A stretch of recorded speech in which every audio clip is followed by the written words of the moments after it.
Now we'll be discussing our subjective paper, which was consisting of 50 marks. Now question number 2, it is what? Oberoi Industries is a manufacturing company. It's registered under GST. It manufactures two taxable products, X and Y. These are taxable products. And one exempt product, Z. Two taxable products are manufactured and one exempt product, Z, is manufactured. The turnover of X, Y and Z in April 2020 was 2 lakh, 10 lakhs and 12 lakhs respectively. So the turnover is how much? Of X, Y and Z. X and Y are taxable products and one is, say, exempt product. 2, 10 and 12 is a turnover here. So 12 lakhs is the turnover of the exempt product and 12 lakhs is the turnover of the taxable products. Oberoi Industries is in possession of certain machines and purchases more of them. Useful life of them is considered as 5 years. And from the following particulars furnished by it, compute the amount of credit to be credited to the electronic credit ledger of Oberoi Industries and the amount of common credit attributable to exempt supplies, if any. Now here, first of all, machine A. Machine A purchased on 1/4/2020. The same is being exclusively used for non-business purposes. Now machine A, since it has been used for non-business purposes, whatever amount of GST so paid on it, it will not be credited to the electronic credit ledger. The same will be ineligible credit. So here machine A, since it is exclusively used for what? Non-business purpose, ITC will not be available on the same as per the provisions of Rule 43 of the CGST rules. Then machine B purchased, it's also purchased on 1/4/2020 for being exclusively used in manufacturing manufacturing say zero rated supplies. Now zero rated supplies are taxable supplies. Whatever amount of GST has been paid on machine B, the same will be eligible as credit. So here we will get the credit of machine B. Then half marks has been allocated for the same. Then machine C purchased on 1/4/2020 is being used in all the three products. Since it is used for taxable as well as exempt product, it will be amount of the GST so paid will be credited to the electronic credit ledger. Amount of the GST so paid, it will be credited in the electronic credit ledger. And it will also be covered under the ambit of common credit. This we are working for what? Common credit. Then machine D, which has been purchased on April 1, 2 years before, 1/4/2020 is being exclusively used in manufacturing Z. Earlier it was used for providing, say, effecting, say, exempt supply. Now it has been used for X and Y also. Now it is covered under the ambit of common credit.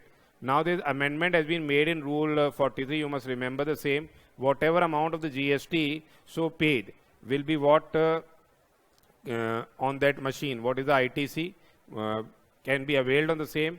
And whatever is the amount of the input tax credit, taking 5% per quarter or part thereof for the use when it was exclusively used for exempted supplies, the amount of the input tax credit thereof, the same will be added to the output tax liability. This is the amendment which has been carried out. So here machine D, owing to change is used from exclusive exempt to both taxable as well as exempt, the amount of the tax attributable to such capital goods shall be credited to the electronic credit ledger. Now 1,92,000 rupees will be credited where?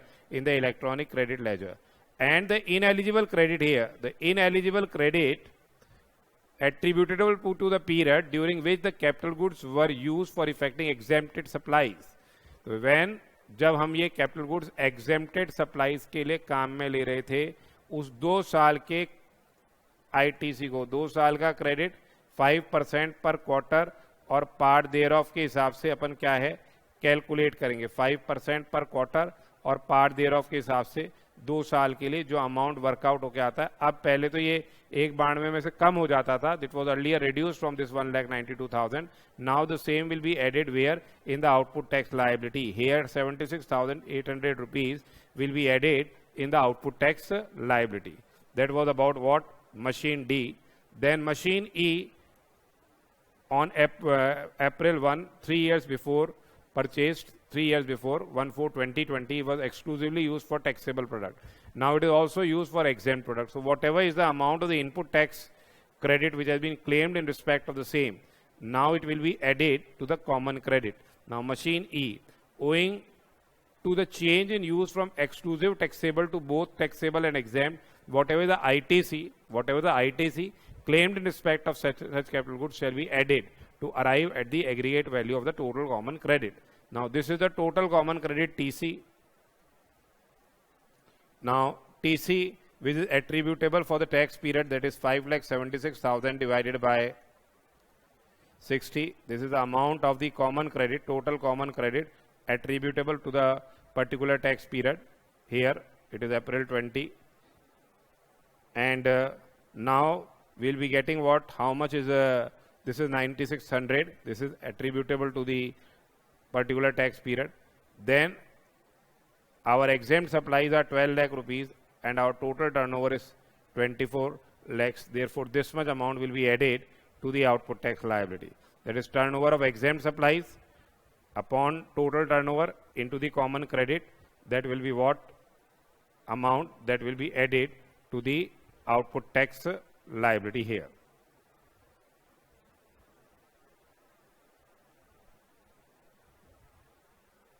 This way. That is 9,600. The same will be added to the output tax liability. So this way we have to work out the amount of the ITC attributable to the exempt supplies after the common credit. What is the eligible ITC to be credited in the electronic credit ledger? That is what? 3,26,400 rupees. This is 326,400 rupees. And whatever is the amount to be added to the output tax liability, it is what? 81,600 is the amount to be added to the output tax liability. 76,800 is on account of the machine which was earlier used exclusively for exempt supplies. Now the same has been taken for common purposes, and other one is the common credit attributable to the exempt supplies. This much amount will be added to the output tax liability. So this was a 8 marks question. And this is based on the amendment, and it's a very, very important amendment which has been carried out in Rule 43, and the same can be definitely asked in the November examination. So be prepared with this amendment. Now our question number 3 is a comprehensive question which is requiring you to compute the GST liability. देखिए इसमें क्या है? Sinex Meters Limited is registered supplier of solar equipments in Himachal Pradesh. Sinex Meters registered supplier है solar equipments का in Himachal Pradesh. It manufactures solar equipments and supplies the same in domestic and overseas market. Solar equipment manufacture कर रहा है और domestic market में और overseas market में supply कर रहे हैं. Solar equipments are supplied with in Himachal Pradesh and overseas market directly from companies warehouse. Company के वेयर हाउस से सप्लाई कर रहे हैं और वो लोकेटेड है in Chamba, Himachal Pradesh. For supplies in other states, in states of India, the company appointed consignment agents in each state. They have appointed agent. However supplies in Punjab and Uttarakhand are directly from Chamba's ware house. The equipment are supplied to consignment agents from Chamba's warehouse. तो Chamba ware house से उन consignment agents को भी दे रहे हैं और आसपास वाले यहाँ पे भी दे रहे हैं और बाहर भी भेज रहे हैं और डोमेस्टिक सप्लाईज भी कर रहे हैं. इसके अलावा अलग से कंसल्टेंसी सर्विसेज भी दे रहे हैं to clients located in India, including testing of their new equipments. वो न्यू इक्विपमेंट्स टेस्ट कर रहे हैं in its laboratory which is located in Himachal Pradesh. अब देखिए क्वेश्चन में ये इन्फॉर्मेशन दे रखी कि अपने को एडवांस रिसीव हुआ है towards consultancy services to be provided to Kapila Limited located in Himachal Pradesh. अब ये जनवरी की इंफॉर्मेशन दे रखी कि आपको एडवांस सर्विसेज के रिलेशन में मिला है कपिला लिमिटेड से, जो कि हिमाचल प्रदेश में लोकेटेड है. Consultancy services are provided in February 2020 and invoice is issued on 28 February 2020. Advance मिल गया अपने को. तो अगर आपको कोई एडवांस मिलता है तो ये क्या हो जाता है, ये सर्विसेज के रिलेशन में as soon as you receive the advance GST liability आपकी अराइज हो जाती है. ठीक है, तो 6.5 लाख रुपए पे GST की लाइबिलिटी एडवांस मिलने पे अराइज होगी.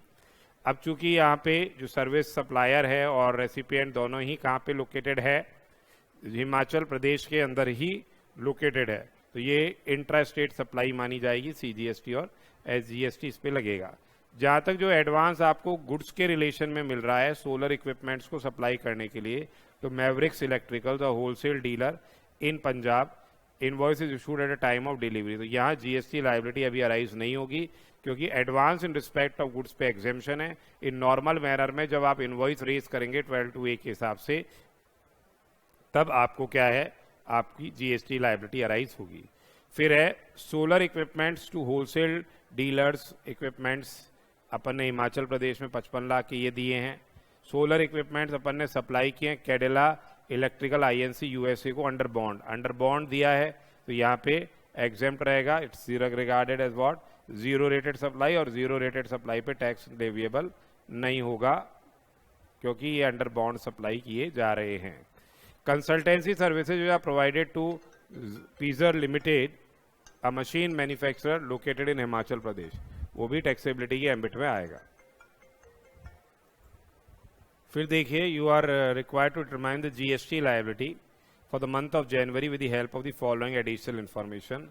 इन्होंने solar equipments were sent to Rohan private limited and easy equipments agent of Sinex meters in Punjab and Uttarakhand respectively. Rohan Private Limited and Easy Private Limited supply these meters electrical stores located in their respective states 30 lakhs and 20 lakhs. तो अब यहाँ पे क्या है, 30 लाख और 20 लाख में आगे ही दे रहे हैं। तो अपने पास ऑप्शन ये है कि अपन क्या है, जो 90% ये प्राइस चार्ज कर रहे हैं उसका क्या है, अपनी वैल्यू ऑफ टैक्सेबल सप्लाई हो जाएगी।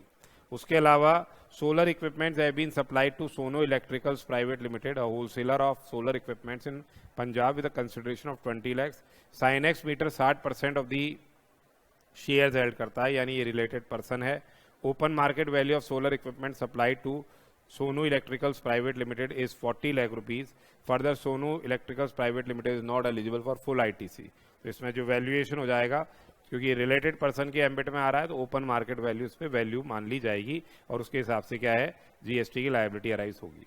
उसके अलावा solar equipments amounting to 25 lakhs were sent under delivery challan to Hina assemblers Uttarakhand for calibration services. The calibrated equipments were sent back to Synex meters after 1 month। तो ये जॉब वर्क के relation में जो transfer हो रहा है, इस पर अभी कोई जीएसटी की लायबिलिटी अराइज नहीं होगी, removal under cover of delivery challan हो रहा है। Consideration of calibration activity 2 lakh रुपए है, वो इसके लिए जो साइनेक्स मीटर्स है उसके लिए इनपुट सर्विस मान ली जाएगी। टर्नओवर की आपको फर्दर क्या है, इंफॉर्मेशन इन्होंने दे रखी है, they have given you the information relating to the turnover. तो अब ये पूछ रहे हैं आपसे इसके संदर्भ में कि आपको अपनी क्या है, आपको जीएसटी की लायबिलिटी इस केस में निकालनी है। तो सबसे पहले विल बी से computing the GST liability year for the month of जनवरी के महीने की अपन को क्या है, जीएसटी की लायबिलिटी इस केस में अपने को निकालनी है। और अब देखिए, सबसे पहले हमारी जो फर्स्ट पॉइंट है, advance receive towards consultancy services which have been provided to Kapila limited. तो पहला पॉइंट जो एडवांस रिसीव हुआ है फॉर कंसल्टेंसी सर्विसेज जो are provided to Kapila limited, जैसा अपन ने डिस्कशन किया, as soon as you receive any advance in respect of services, your GST liability will arise. Since the service supplier and recipient both are in where? In Himachal Pradesh here. In this case, it will be regarded as an intrastate supply and will be subject to CGST and SGST respectively. तो ये rate of GST consultancy services की 9% है, तो 9% GST लगेगा इस case के अंदर, CGST है 9% आईजीएसटी। फिर advance received for solar equipment supplied to Mavericks electricals, it is advance which has been received in for supply of goods, it will not be what, liable to GST. Advance received in respect of the goods will not be leviable to GST in the month of January. Then here we have seen that the nature of supply, though it is it's a interstate supply, time of supply will be at the time here, till the time when the invoice is issued, the time of supply will be that, and GST is not payable on the advances. Then next is about what, the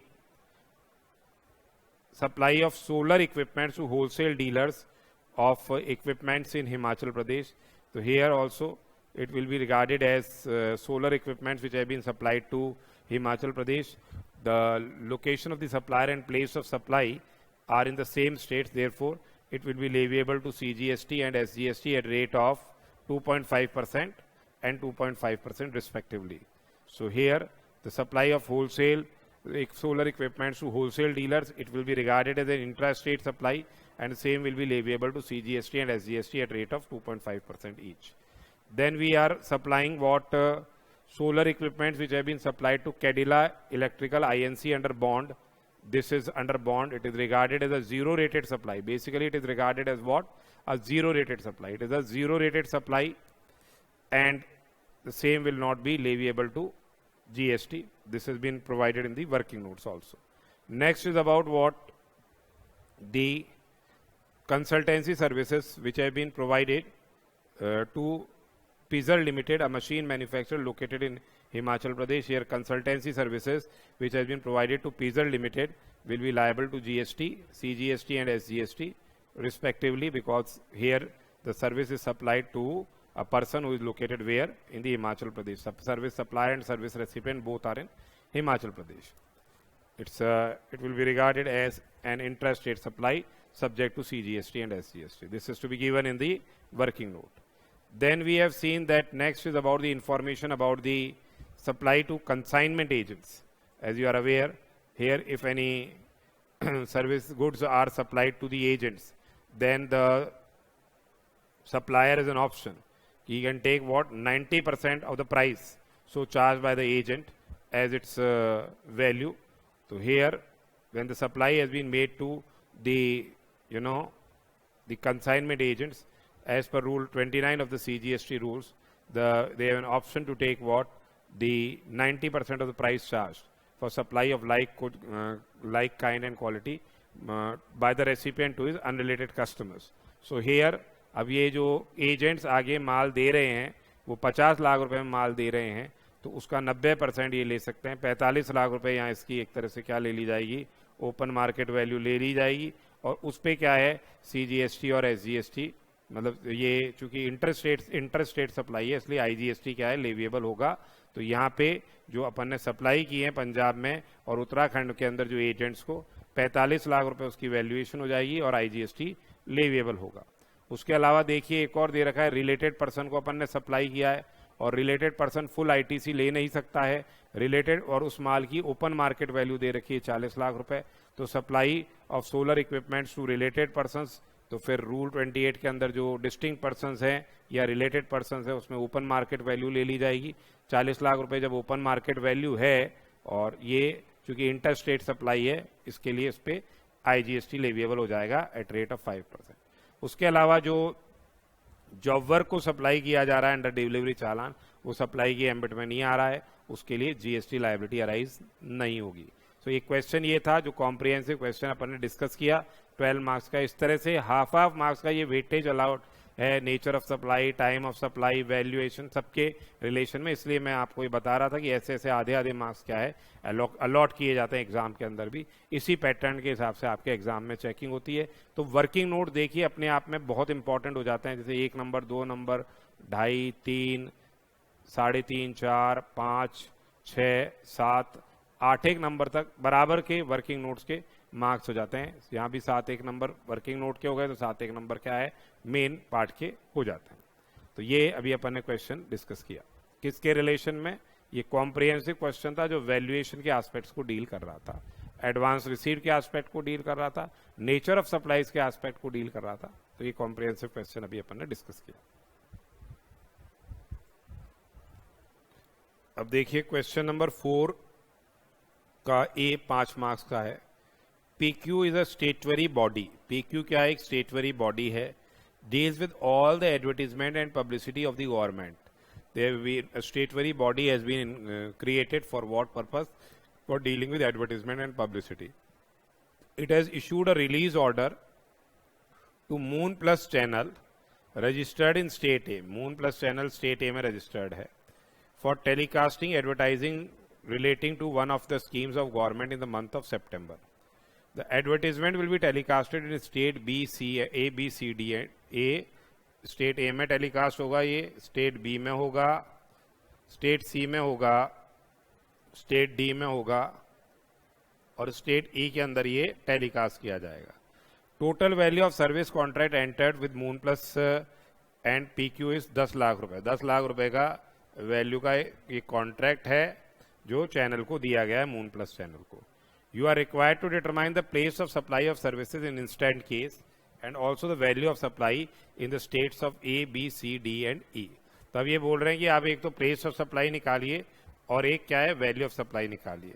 तो अब यहाँ पे जो place of supply होगी वो each state के अंदर होगी। The place of supply will be in each of the state where the advertisement is disseminated, जहां पे एडवर्टीजमेंट क्या है, डिसेमिनेट किया जा रहा है। तो अब देखिए इसके लिए section 1214 of the IGST act क्या बताता है कि सेक्शन 1214 ये बता रहा है कि place of supply of advertisement services जो सेंट्रल गवर्नमेंट को या स्टेट गवर्नमेंट को या जो भी उनके लोकल अथॉरिटी है वो उसके रिलेशन में क्या होगी, उसकी प्लेस ऑफ सप्लाई जो हर मतलब जहां भी एडवर्टीजमेंट जो है वो या तो रन किया जाएगा, प्ले किया जाएगा, ब्रॉडकास्ट किया जाएगा, डिसेमिनेट किया जाएगा, वो क्या बन जाएगी, वो प्रत्येक स्टेट जहां पे किया जा रहा है वो उसके रिलेशन में क्या है, प्लेस ऑफ सप्लाई बन जाएगी। तो यहाँ पे जो एडवर्टीजमेंट सर्विसेज पांचों स्टेट के अंदर प्रोवाइड की जा रही है तो यहाँ वो पांचों स्टेट उसकी क्या है, प्लेस ऑफ सप्लाई बनेगी। अब यहाँ पे अब एक अपन ने सिंगल कॉन्ट्रैक्ट एंटर कर लिया, अगर अलग अलग वैल्यू निकाल सकते हैं हर स्टेट की तो वैसे है, अदरवाइज क्या है, यहाँ पे जो वैल्यू निकाली जाएगी वो व्यूअरशिप के हिसाब से निकाली जाएगी। ई स्टेट या यूनियन टेरिटरी में पहले तो कॉन्ट्रैक्ट के हिसाब से, अगर कॉन्ट्रैक्ट नहीं है तो उस केस के अंदर उनकी वैल्यूएशंस कैसे होगी, will be on the basis of viewership of such channel. Viewership of such channel in each state, वो किस तरह से अपने को व्यूअरशिप आपको कैलकुलेट करनी है। Viewership of the channel basically जिस भी क्वार्टर के रिलेशन में आपके ये एडवर्टाइजमेंट के रिलेशन में कॉन्ट्रैक्ट दिया गया है तो उसके पहले वाले जो क्वार्टर है वो क्या है, व्यूअरशिप उसकी क्या रही है, वो last week of the quarter वो क्या है, बेस बनेगा।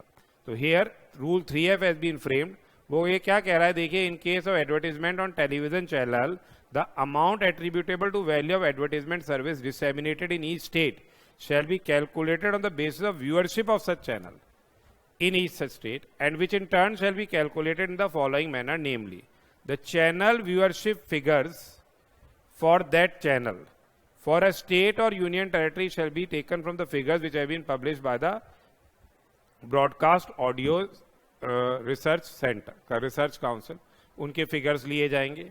figures कब के लिए जा रहे हैं, last week of a given quarter shall be used for calculating the viewership of the succeeding quarter। succeeding quarter के लिए उसके पहले वाले क्वार्टर की जो लास्ट वीक के व्यूअरशिप फिगर्स हैं उनको अपने को कंसीडर करना है। और अगर व्यूअरशिप फिगर्स किसी रीजन के हैं जो एक से ज्यादा, उस रीजन में एक से ज्यादा स्टेट आ रहे हैं तो उस केस के अंदर उनको अपने को पॉपुलेशन, स्टेट की जो पॉपुलेशन है या यूनियन टेरिटरी की जो पॉपुलेशन है एज पर लेटेस्ट सेंसस, उसके आधार पर उनको डिवाइड करना पड़ेगा। Where such channel viewership figures relate to a region comprising of more than one state or union territory, the viewership of figures of the state in union territory of that region shall be calculated by applying the ratio of the population of the state or the union territory for which will be determined as per the latest census। तो अब देखिए इस question के अंदर इन्होंने दे दिया 10 लाख रुपए और व्यूअरशिप दे रखी है स्टेट ए की, स्टेट बी और सी की और स्टेट डी और ई की। इस तरह से व्यूअरशिप फिगर्स दे रखी है इन्होंने last week of June as provided by the broadcast audience research council. तो अपने को क्या है, इस व्यूअरशिप के हिसाब से जो 10 लाख रुपए को अपोर्शन करना पड़ेगा। स्टेट ए में जैसे ये हो गया 10 lakh into 50,000 divided by what, 2 lakh. B और सी के अंदर क्या हो गया, 10 lakh into 1 lakh divided by 2 lakh. और डी और ई के अंदर फिर देखिए जिस हिसाब से वर्किंग करी अपन ने, ये 2.5 लाख रुपए आ गए स्टेट ए के रिलेशन में, 5 लाख रुपए आ गए क्या स्टेट बी के रिलेशन में, स्टेट बी और सी के रिलेशन में, और ये डी और ई के रिलेशन में आ गए। अब इनको भी अब अपने को क्या है फर्दर प्रपोर्शनेट करना पड़ जाएगा। कैसे? दिस व्यूअरशिप को अपने को कैसे प्रपोर्शन करना है in the ratio of the population. Population के आधार पे क्या है इसको करना पड़ेगा। तो जो आपके बी और सी स्टेट का जो पॉपुलेशन आ रहा है वो 180 और 20 है, तो ये आप क्या है 109:1 के रेशियो में क्या कर देंगे, अपोर्शन कर देंगे। जो 5 लाख रुपए आ रहे हैं उनको आपको क्या है 9:1 के रेशियो में अपोर्शन करना पड़ेगा, यानी बी स्टेट के लिए 4.5 लाख रुपए आ जाएंगे और सी स्टेट के लिए क्या आ जाएंगे 50,000 रुपए आ जाएंगे। इसी हिसाब से जो डी और ई की जो व्यूअरशिप आ रही थी कुल मिला के उसका जो अपोर्शनमेंट आ रहा था 2.5 लाख आ रहा था। डी स्टेट की पॉपुलेशन कितनी है, जैसे 100 है, 125, 100 125 हो जाएगी और 2.5 लाख इंटू 25 डिवाइड बाय 125। इस तरह से ये आपके आ जाएगी 2 लाख रुपए, ये स्टेट डी की हो जाएगी और ये स्टेट ई की हो जाएगी वैल्यू ऑफ सप्लाई। इस तरह से वैल्यू ऑफ सप्लाई आ गई। स्टेट ए की अपन ने देखी 2.5 लाख रुपए आ रही है, सबसे ऊपर 2.5 लाख रुपए आ रही है स्टेट ए की, ये स्टेट ए की। सर्विस सप्लायर भी स्टेट ए में है और रेसिपिएंट भी स्टेट ए में ही है, तो ये क्या हो जाएगी इंट्रा स्टेट सप्लाई हो जाएगी सब्जेक्ट टू CGST SGST। उसके अलावा स्टेट बी, सी, डी और ई हर के लिए IGST क्या है लेविएबल होगा। तो ये क्वेश्चन में एक तो ये पूछा था। उसके अलावा ये पूछ रहे थे कि कंप्यूट द GST लायबिलिटी, और ये भी पूछ रहे थे कि क्या सिंगल इनवॉइस जारी होगी for the entire contract value या सेपरेट स्टेट वाइज इनवॉइस जारी होगी। क्योंकि क्या है आपको प्लेस ऑफ सप्लाई मेंशन करनी है, इनवॉइस आपको क्या है अलग अलग स्टेट वाइज इनवॉइस क्या है जारी करनी पड़ेगी। जहां लोकेशन ऑफ सप्लायर और place of supply same state के अंदर है वहां आपके CGST SGST चार्ज होगा, और जहां डिफरेंट स्टेट्स के अंदर हैं वहां आपको क्या है अलग अलग क्या है हर स्टेट के रिलेशन में 5 डिफरेंट इनवॉइसेस आपको बतानी पड़ेगी। वैल्यूएशन और GST की लायबिलिटी हर स्टेट के रिलेशन में अलग अलग बतानी पड़ेगी। अब देखिए next question, mister x opened a retail shop, आपकी दुकान इन जनता market Jaipur Rajasthan on 1 April 2020. He has opted to pay tax under section 10(1) of the CGST Act in the said financial year. The aggregate turnover of retail shop for the quarter ending 30th June 40 lakh है। उसके बाद further 30 सितंबर तक उसका 85 लाख हो गया, फिर 150 लाख हो गया दिसंबर के एंड तक, और फिर 165 लाख हो गया जनवरी में। आपसे बोल रहा है टोटल टैक्स लायबिलिटी निकालनी है। नॉर्मल रेट ऑफ टैक्स 12% है उन गुड्स पे। तो पहले तो इसने ऑप्ट कर लिया है कंपोजिशन स्कीम में, उसका टर्नओवर 150 लाख रुपए तक के टर्नओवर में तो कोई दिक्कत ही नहीं है, he can opt for composition scheme. और देखिए जब तक उसको रजिस्ट्रेशन कराने की रिक्वायरमेंट नहीं है 40 लाख के टर्नओवर तक, तब तक तो उसको कोई टैक्स देना नहीं है। उसके बाद से उसको 150 लाख तक की जो सप्लाईज करेगा, 40 लाख जब माइनस 100 मतलब 150 लाख माइनस 40 लाख 110 लाख पे वो कंपोजिशन का बेनिफिट अवेल करेगा, और उसके बाद उसको नॉर्मल टैक्स देना होगा 12% की रेट से। सो हियर द पर्सन जिसका aggregate turnover preceding financial year में डज नॉट एक्सीड 1.5 करोड़, चूंकि राजस्थान में है, he is eligible to opt for composition scheme. और ये कंपोजिशन स्कीम का बेनिफिट लैप्स हो जाएगा जब उसका टर्नओवर 1.5 करोड़ से क्रॉस करेगा। इसका अपने को एक बार बताना पड़ेगा। और अभी अमेंडमेंट आया है कि एक्समेशन 2 ये प्रोवाइड कर रहा है कि for the purpose of payment of tax the turnover in the state और union territory shall not include what the following supplies, namely एक तो supplies made from 1 April of the financial year up to the date when the person becomes liable for registration, एक तो वो, और उसके अलावा exempt supplies of services provided by way of extending deposits, loans and advances insofar as the consideration is represented by way of interest or discount. ये अपन payment of tax के लिए count नहीं करेंगे कंपोजिशन स्कीम में। तो अब जब एक पहले क्वार्टर में जब उसका टर्नओवर 40 लाख तक का थ्रेशोल्ड लिमिट का बेनिफिट वो लेगा रजिस्ट्रेशन का, उसमें कोई उसकी GST की लायबिलिटी अराइज नहीं होगी। फिर सेकेंड क्वार्टर में उसका टर्नओवर 85 लाख पहुंच चुका है, यानी 45 लाख रुपए पे उसको कंपोजिशन रेट यानी 1% की रेट से टैक्स देना होगा 45,000 रुपए।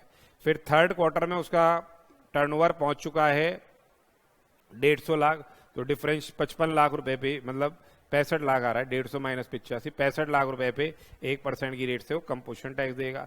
उसके बाद उसका कंपोजिशन टैक्स का ऑप्शन खत्म हो जाएगा और फिर जो 150 लाख के ऊपर जो क्लियरेंसेज आ रही हैं, कितनी आ रही हैं अब यहाँ, 15 लाख रुपए की जो क्लियरेंसेज हैं, उन पे उसको नॉर्मल रेट से टैक्स देना होगा और आईटीसी भी वो अवेल कर पाएगा। तो ये क्वेश्चन, ये भी एक अमेंडमेंट बेस्ड क्वेश्चन था, ये भी एग्जाम के अंदर आने के चांसेस हैं, क्योंकि ये अमेंडमेंट आया है सेक्शन 10(1) के अंदर, जो एक्सप्रेशन इंसर्ट हुए हैं उसको आप एक बार अच्छी से क्या है गो थ्रू करके जाइएगा। फिर नेक्स्ट क्वेश्चन देखिए, messrs Kalaji manufacturers and exporters private limited furnishes the following information and requests you to compute what the maximum refund eligible in respect of what the zero rated supplies। तो zero rated supplies के अंदर जो net ITC अपन ने avail किया है इन respect of input and input services, जो भी turnover है of zero rated supplies of goods and general turnover of zero rated supplies of services, उस अपॉन एडजस्टेड टोटल टर्नओवर, इसके आधार पे आपको क्या है मैक्सिमम रिफंड मिलता है। तो अब देखिए इन्होंने बोल रखा है input tax rate availed on input से 2.5 लाख रुपए, इनपुट सर्विसेज है 50,000 रुपए, कैपिटल गुड्स ये एलिजिबल नहीं होगा। अब ये कह रहे हैं कि taxable value of goods x exported without payment of tax. अब ये अमेंडमेंट आया इस बार, देखिए अगर अपन ने कोई गुड्स एक्सपोर्ट किए विदाउट पेमेंट ऑफ टैक्स, तो अपन जो टर्नओवर जो zero rated supply of goods के रिलेशन में कंसिडर करेंगे, वो क्या करेंगे, जो या तो एक्सपोर्ट वैल्यू है, एक्सपोर्ट वैल्यू उनकी है वो, या फिर जो इसी तरह का गुड्स डोमेस्टिक मार्केट में आप बेच रहे हो या ऐसा ही सप्लायर बेच रहा है, उसका 1.5 टाइम्स, जो भी दोनों में से क्या होगा कम होगा। यानी अपन एनहेंस नहीं कर सकते वैल्यू, इसलिए इन्होंने कर दिया। अब देखिए इन्होंने ये बोला है कि भाई ये माल अपन ने एक्सपोर्ट में तो 8 लाख का बेचा है और इसी तरह का माल अपन डोमेस्टिक मार्केट में बेच रहे हैं 5 लाख का, तो 5 लाख का 1.5 टाइम्स कितना हो जाएगा, 7.5 लाख रुपए हो जाएगा। तो ये जो turnover of zero rated supply of goods में 8 लाख कंसीडर नहीं होके 7.5 लाख कंसीडर होंगे। अब टैक्सेबल गुड्स वाई इन्होंने सप्लाई किए हैं विदाउट पेमेंट ऑफ टैक्स, इसमें ये माल इन्होंने 2.5 लाख का बेचा है और डोमेस्टिक मार्केट में ये क्या है 2 लाख का है, तो 2 लाख का बिक रहा है इंटू 1.5 टाइम्स या 2.5 लाख, जो भी दोनों में से कम है, तो यहाँ 2.5 लाख रुपए हो जाएगा। तो ये जो turnover of zero rated supply of goods कितना हो गया, 7.5 लाख प्लस 2.5 लाख। फिर देखिए taxable value of supplies of goods within India आ गया, payment receive toward services supplied for export 550। इसमें अगर कोई आपने एडवांस अगर आपको मिल गया है during the current period for the services to be supplied in the preceding period to be supplied in the succeeding period, advance अगर आपको मिला है तो फिर उस एडवांस को आपको क्या है हटाना पड़ेगा। इसी हिसाब से अगर सर्विस अगर अब सप्लाई कर रहे हैं और पिछले क्वार्टर में अगर कोई एडवांस मिल गया है तो अब जोड़ दिया जाएगा। तो अब हमको ये फॉर्मूला लगाना है, कितना आईटीसी अपन ने लिया है इनपुट और इनपुट सर्विस का 2.5 lakh plus 50,000, what is the turnover of zero rated supply of goods, ये अपन ने कैलकुलेट कर ही लिया 10 लाख रुपए। What is the turnover of zero rated supply of services 5,50,000 रुपए आ रहा है, जिसमें से 50,000 रुपए एडवांस मिले हैं वो हटा देंगे, तो ये 5 लाख रुपए हो जाएगा। एडजस्टेड टोटल टर्नओवर में टर्नओवर ऑफ गुड्स आ रहा है और turnover of non zero rated supply of services है और zero rated supply of services है। तो टर्नओवर ऑफ गुड्स में देखिए ये 2 लाख प्लस 8 लाख, यहाँ तो वैसे ही कैलकुलेट होगा, ये ध्यान रखिएगा, 8 लाख प्लस 2.5 लाख प्लस 35 लाख, यानी गुड्स के रिलेशन में तो आ गया 45,50,000 रुपीज और सर्विसेज के रिलेशन में एक 5 लाख और जीरो रेटेड का भी 5 लाख 10 लाख। तो ये आ गया अपना एडजस्टेड टोटल टर्नओवर।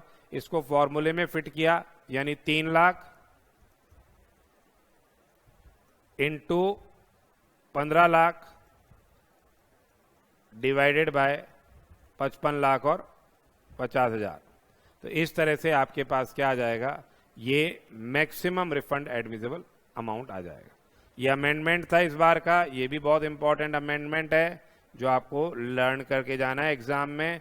जो turnover of zero rated supply of goods के रिलेशन में आया है, this is a important amendment, this is to be remembered from examination point of view, this can be definitely asked in your examination. तो ये 10 लाख रुपए की जो calculation है ये बहुत इंपॉर्टेंट है, ये एग्जाम के अंदर आ सकती है. तो this was about discussion about how you will be calculating the refund in case of what, zero rated supplies. अब देखिए क्वेश्चन है, compute the value of taxable supply and GST payable from the following sums received by scan diagnostic centre. तो देखिए receipts of diagnostic centre exempt रहेगी, health care services में आ रही है. Transportation of patients to clinical establishments in ambulances, वो भी क्या रहता है, एग्जेम्प्ट रहता है. Then hair transplant services to bald persons, this will be liable to GST because healthcare services does not include cosmetic and plastic surgery until and unless which has been undertaken to reconstruct the anatomy which has been affected due to congenital defects, developmental abnormalities, injury and trauma. तो ये 8 लाख रुपए taxable हो जाएगा. Cosmetic and surgery on patients on account of injury suffered due to accidents, ये exempt रहेगा. Medical treatment receipts 25 lakh, 2 lakh है on account of medicine consume during the provision of service, ये natural bundling है. और ये पूरे के पूरे 25 लाख रुपए क्या रहेंगे, एग्जेम्प्ट रहेंगे. कॉर्ड ब्लड बैंक सर्विसेज अलग से एग्जेम्प्ट रहेगी. तो इस तरह से आपको ये ध्यान रखना है कि किस तरह से आपको एग्जेम्पशन जिन जिन केसेस में मिलेंगे, जिनमें नहीं मिलेंगे, फिर ये वैल्यू ऑफ टैक्सेबल सप्लाई आ जाएगी और जीएसटी लायबिलिटी आ जाएगी. फिर नेक्स्ट देखिए क्वेश्चन है, RST a corn chip manufacturing company. RST क्या है, कॉर्न चिप मैन्युफैक्चरिंग कंपनी है, बेस्ड इन USA है, intends to launch its products in India. How the company wishes to know the taste and sensibilities of Indians before launching its products in India. For this purpose, RST Inc. has approached ABC Consultants Mumbai to carry out survey in India to enable to make changes if any of the products as per the Indian taste. And the surveys is solely based on oral replies of the surveys. They will not be provided any sample to taste.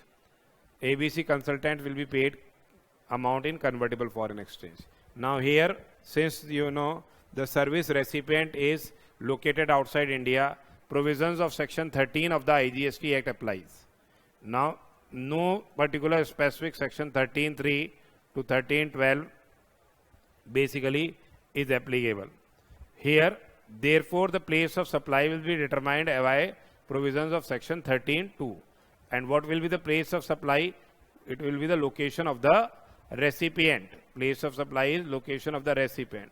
Here the place of supply will be in USA because recipient is in USA. So they are asking determine the place of supply and whether the said supply amounts to export of service. For purpose of export of service, what is fundamentally required is the service supplier must be located where? In India. The service recipient must be located outside India. Place of supply must be outside India. The payment of the service must be received in convertible foreign exchange or Indian rupees when permitted by the RBI. Besides this, the supplier and the recipient are not merely the establishment of distinct persons. So here, the service supplier is in India, place of supply is outside India, payment is received in convertible foreign exchange, the service recipient is an independent person, it's not our own establishment. And you know, all the conditions relating to the place of supply here are in relation to export of service are satisfied. Therefore, since all the conditions are satisfied, it amounts to what? The export of service. Now one question is there of 3 marks. Balaji Hospitals, a clinical establishment is located in Tirupati, is specialized in cardiac treatment. The hospital has its own canteen, healthy foods. The canteen serves the food and drink to the inpatients as advised by the doctors and nutritionists of the hospitals. Apart from this, other patients who are not admitted or attendants or visitors of the inpatients were also taking food from the canteen. Examine whether the supply of food and drink, catering services to inpatients and other patients and attendants and visitors of the inpatients are exempt from GST. So, about the admitted patients,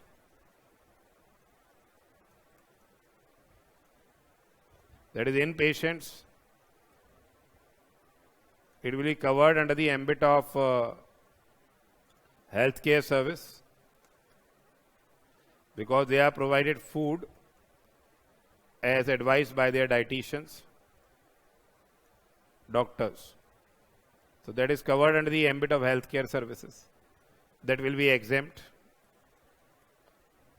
About, those non-admitted patients, as well as those who are what? The attendants. Either for these patients, attendants of any patient, whether admitted or non-admitted patients, in these cases it will be liable to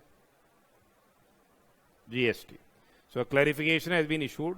So what they have been clarified is the CBIC has clarified that food supplied by the hospitals to the canteen of inpatients as advised by the doctors or nutritionists is a part of composite supply of healthcare services and is not separately taxable. Thus it is exempt from GST. However, other supplies of food by hospitals to patients which are not admitted or their attendants or visitors, the same is taxable. So likewise, we have to answer the same. Then one more question is there. This is covering 3 marks here. That the recipient of goods and services are required to make the payment of the value of supply along with the tax leviable thereon within 180 days from the date of issue of invoice. Otherwise, we are required to reverse the credit. But when such, what are the exceptions? Where condition of making payment within 180 days does not apply. So first of all is what? The supplies which are taxed under reverse charge basis. Certain supplies are deemed to be covered under the ambit of supply even when made without any consideration. So deemed supplies without consideration. Or in case if, it is a supplier's obligation has been what? Met by the recipient. In that case, we will not be receiving any payment separately from the recipient of the supply. So the value of supplies on account of any amount added in accordance with 15(2)(b, that is what additions made to the value of supplies on account of supplier's liability which has been made by the recipient. In these three cases, even if payment is not received within 180 days, we are not required to reverse what? The input tax credit. Next question is, Measures Apna Bank Limited is a scheduled commercial bank, has furnished the following details for the month of August. These information has been furnished by the Apna Bank. अब ये they are asking you कि भाई आप इसकी value of taxable supply निकालें. Extending housing loans to customers, it is basically transaction in money, not liable to GST. Processing fees, इस पे GST leviable होगा, it will be covered in the value of taxable supply. Commission collected from customers on bank guarantee, ये भी value of supply के अंदर include होगा. Interest on credit card services, interest on credit card services is not coming under the ambit of interest to be made exempt from GST. Therefore, this interest on credit card services will be liable to GST. Interest received on housing loan extended to banks, वो क्या रहेगा? Exempt रहेगा. Interest which has been received on housing loan which has been extended to banks. Minimum balance charges 1 lakh रुपए, 1 करोड़ रुपए sorry, वो भी क्या है? The same will be what? Liable to GST. तो वैल्यू ऑफ टैक्सेबल सप्लाई क्या हो जाएगी इस केस के अंदर? 91 लाख हो जाएगी. तो ये देखिए अपन ने अपना जो मॉक टेस्ट पेपर जो 1 कंडक्ट किया था उसके ऑब्जेक्टिव क्वेश्चंस भी डिस्कस कर लिए, मल्टीपल चॉइस क्वेश्चंस भी डिस्कस कर लिए और सब जो अपने जो सब्जेक्टिव क्वेश्चंस थे किस तरह से इनको आपको आंसर करना है वो डिस्कशन कर दिया. मेन चीज ये है कि आपको जो पेपर में working notes are very very important. हर चीज का प्रॉपर वर्किंग नोट लिखें, उसी के हिसाब से आपके मार्क्स एलोकेट होते हैं. हो सकता है आपका कंप्यूटेशनल एस्पेक्ट कंप्यूटेशन गलत हो जाए, कोई एडिशन मिस्टेक हो जाए, कुछ भी हो जाए, पर अगर आपके वर्किंग नोट सही रहते हैं तो एटलीस्ट वी गेट क्या? Marks in relation to the same. Law as it is आपको लॉ रिप्रोड्यूस करने की भी जरूरत नहीं है. आप जो लॉ में क्या कहा गया है उसको आप सही से अगर समझा पाए, that is the main thing. ठीक है, जहां तक सेक्शन नंबर की बात है या नोटिफिकेशंस की नंबर की बात है, सच कोई रिक्वायरमेंट नहीं है. अगर आपको याद है तो बहुत अच्छी बात है, अदरवाइज ऐसे एंट्री 27 ऑफ नोटिफिकेशन नंबर 12/2017 लिखने की ऐसा जरूरत नहीं है. आप ये बता सकते हैं कि जो इंटरेस्ट है जो आपको लोन्स पे मिल रहा है वो क्या रहेगा? एग्जेम्पशन की एम्बिट में है. इतना भी लिखते हैं तो आपको क्या है? मार्क्स एलोकेट किए जाते हैं. बेसिक थिंग है कि वर्किंग नोट्स क्लियर हों, साफ साफ लिखें और जो आपके लेफ्ट हैंड मार्जिन है उनको छोड़ें, क्योंकि मार्क्स वहाँ क्या है? आपके असाइन किए जाते हैं। तो ये अभी अपन ने पेपर डिस्कस किया। We have discuss this paper chapter 1 to 10 of the GST. It's very simple. You can score very good marks, exemption marks in indirect tax laws, provided सब जगह प्रोविजो तो इंसर्ट होता ही है, तो provided you work hard and write the answers as per the requirements. अब 3 number के question में एक पेज भरने की जरूरत तो है ही नहीं आपको, जो बेसिक रिक्वायरमेंट है वो आपको लिखनी है। तो उसकी जो क्वेश्चन की वेटेज है उसके हिसाब से आप अपने मार्क्स को, जो क्वेश्चन वेटेज मार्क्स की वेटेज दे रखी है उसके हिसाब से अपने आंसर्स को आप लिखना है आपको। That is the main thing. So now our second paper that is scheduled is of direct tax laws. Then we'll be again scheduling what? The indirect tax laws. Stay safe at your home. वहीं से लिख के आप paper भेजिए, evaluate करके हम आपको वापस से ये पेपर्स क्या है भेज रहे हैं, ठीक है। और ये डिस्कशन भी हो रहा है और ये वीडियो लिंक आपके पास आ भी रहा है। Thank you very much.